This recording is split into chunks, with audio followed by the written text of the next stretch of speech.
So I want to start by asking about the way in which you both get to take part in like a mother-daughter dynamic within this story, because we're paired here, and obviously that's something we can talk a little bit about. And I think it adds an interesting right off the bat, like kind of what about the past can we talk about? What about what you did when you were younger? And playing with all that stuff because it's universal, really.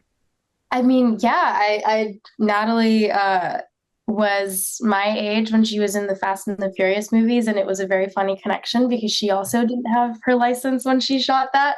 So when she told me that, that was one of the first times that I felt better about not actually being a car girl. It's very funny. I still don't have my license, but yeah, it's I don't know. I think we're very similar as people, and we connected really quickly on a lot of like core foundational things. Yeah. Yeah, we had a lot of shared values and shared humor and way we see the world. That was an instant kind of click. And it was, a trippy thing to be watching this young, beautiful woman kind of in the same place that I was 20 years ago, like on the precipice of her career about to explode as well, and like watching her navigate that. And I'm just talking about off screen. That was a very a very sweet experience to share with her. And then, of course, that would have translated on screen. And for me, they were my favorite scenes. My ones with Melissa, don't tell my son that. But, yeah, I'm really grateful that Johnny wrote our bond to be as strong as it was because it felt very true to life.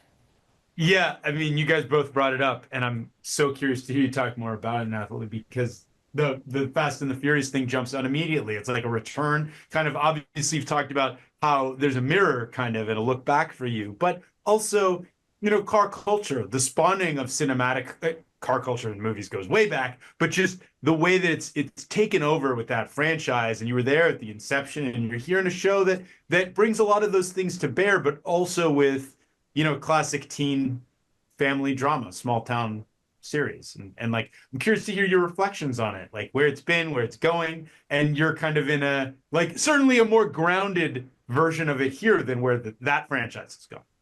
Right. Yeah, it's a full circle moment. And well, it says a lot about car culture that 20 years later people are still, into it and wanting to watch content and shows based around it. And look, I think what Motorheads has that I think is really going to resonate with people is beyond the cars, there's this identity, there's this character of Ironwood as a small town that's really present in the show.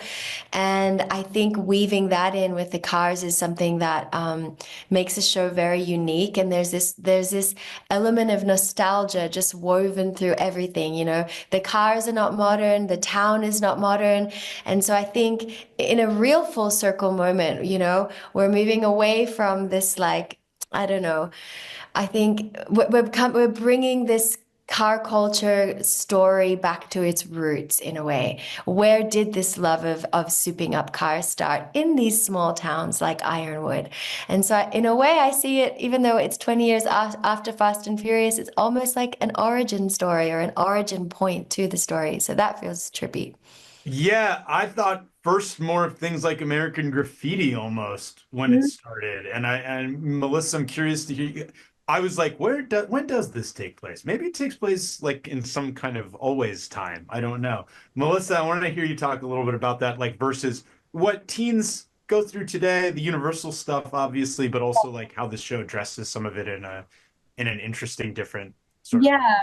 Yeah, I mean, I do think like it's a YA show, but the car element makes it sort of like it's a show through kind of a different lens than the typical thing, and it does address a lot of the universal issues. I think the show is about a lot of firsts, like first loves, first heartbreaks, first cars, first confusion, first what are we, what is this? A lot of just like the classic teen things, and it goes through all of that. But to the point of like when does this take place, it's modern, but like it Yeah. kind of a rule on set that they didn't want to show phones more Yeah, I know.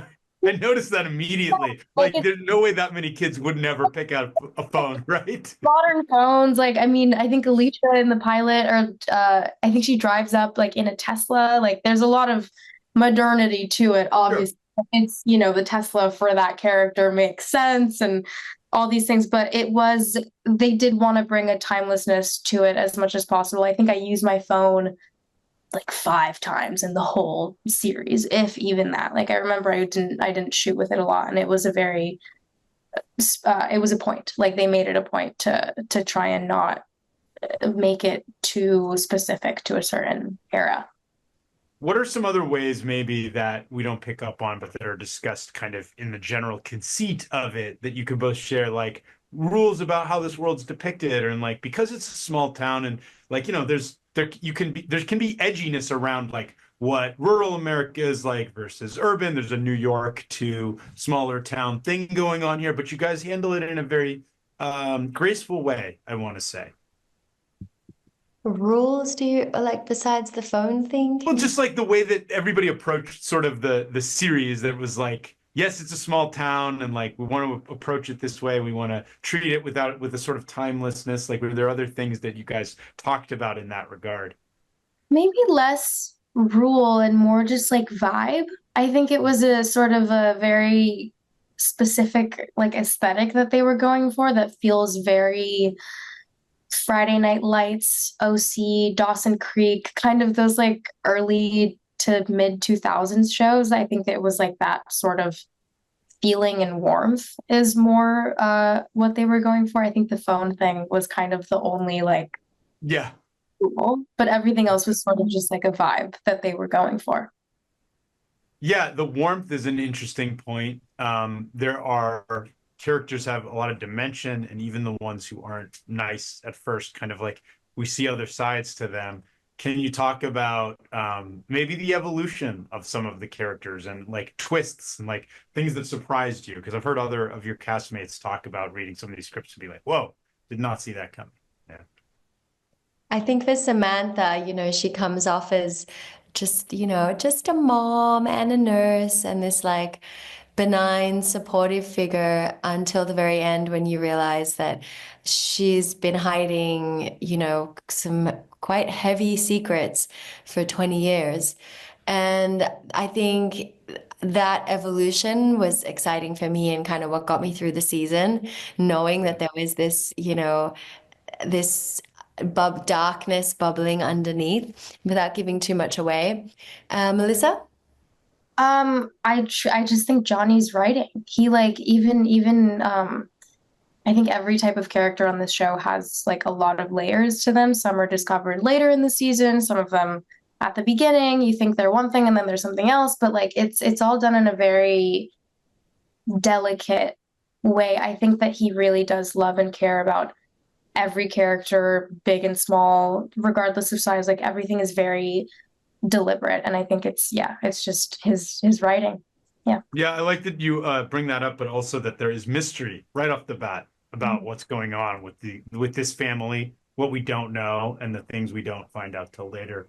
And it draws you in, and it's very compelling. So, thank you both so much for taking the time today. I really appreciate it. Thank Have a you. great rest of your day.